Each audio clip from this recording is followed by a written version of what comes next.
To continue this series of videos that are featuring my puppet book collection, in this video we're going to take a look at Snow White.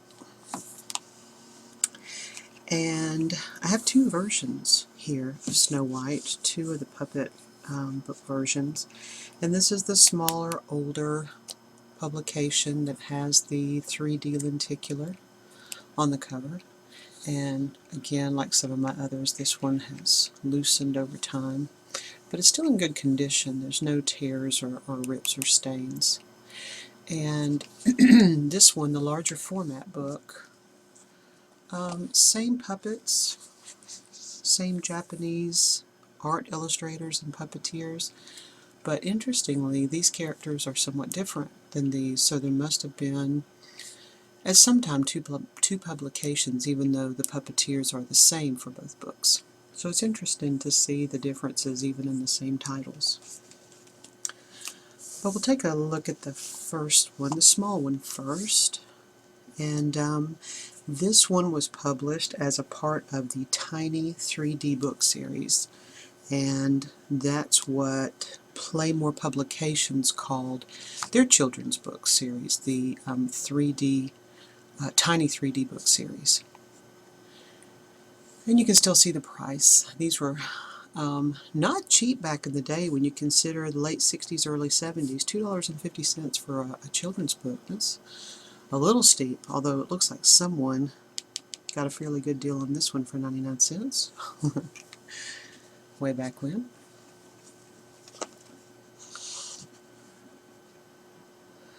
So here's the opening page of Snow White, and of course all the Seven Dwarfs all around her and their home.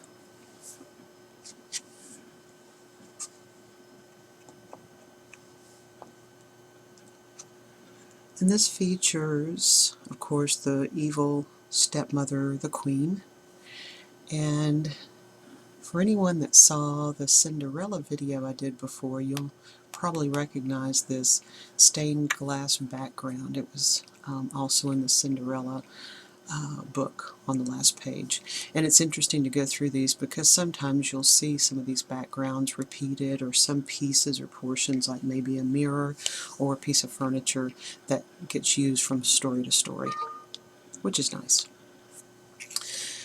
So, of course, this is her magic mirror, which always assures her each day that she's the fairest of them all, until the day that Snow White grows to become the most beautiful in the kingdom, and the mirror delivers the bad news. And here's Snow White in the forest when the woodsman was ordered to take her into the forest and kill her. But being as soft-hearted as he was, he told her to run and to never come back. So as she got deeper into the forest, of course, she discovers the home of the Seven Dwarves.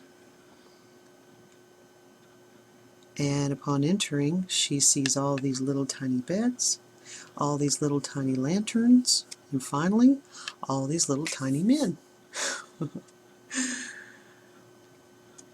Who are very, very happy because evidently Snow White, when she came into the little house, decided to clean and dust and straighten up, because evidently the seven little dwarfs were not terribly good housekeepers.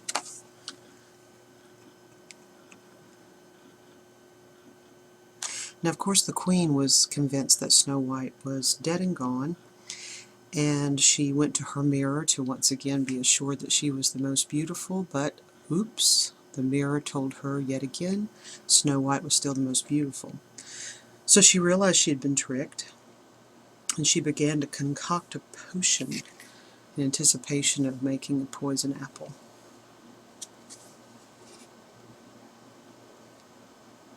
And she disguises herself as an old beggar woman and happens upon Snow White in the dwarf's house and offers her the apple.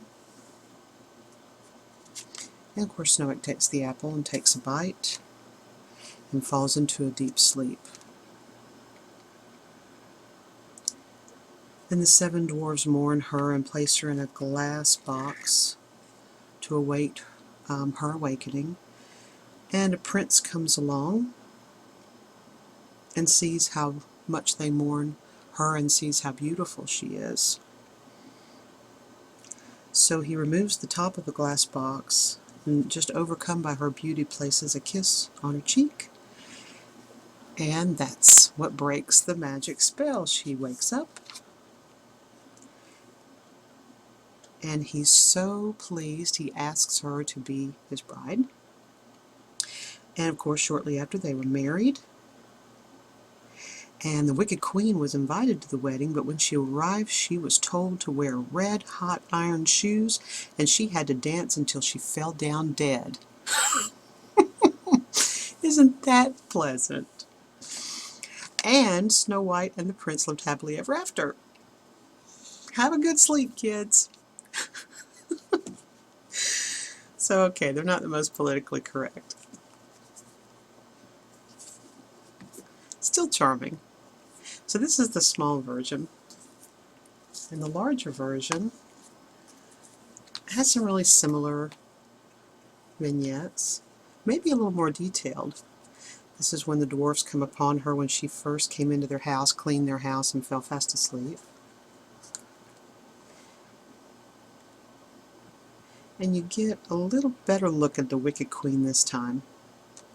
And the mirror looks a little more ominous, of course. And you get a little more background when the woodsman's taking Snow White into the woods. Of course, here's the castle. And this is cute.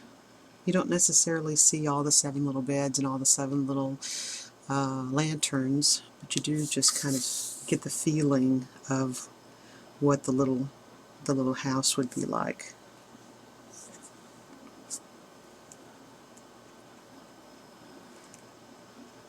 And this is Snow White telling them goodbye as they go off to work. And if you look in the distance, there's the evil queen waiting for the chance to bring the poison apple to Snow White. So this was a little bit more dramatic picture. You actually see that Snow White is falling into this deep sleep, and you see the evil queen disguised as the old witchy lady, and she's kind of chuckling to herself. So this is a little bit darker maybe than the other book. But it quickly resolves. You see that the next picture you see is, of course, the handsome prince, and that she's awake outside of her glass box. So things resolve fairly quickly in this book. And it's interesting because this ends a little differently. This says, soon they were married and lived happily ever after, while the wicked queen, seeing that her evil ways could not win, stamped away angrily, never to be heard from again. Which is a little more acceptable than wearing red hot iron shoes and being forced to dance until she dropped dead.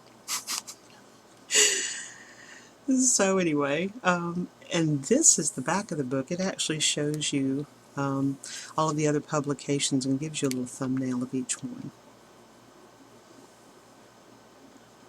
So anyway, those are the differences between the two. I hope you enjoyed visiting with me and taking a look at my Snow White books. And I hope you're enjoying this series, and I'll record another soon.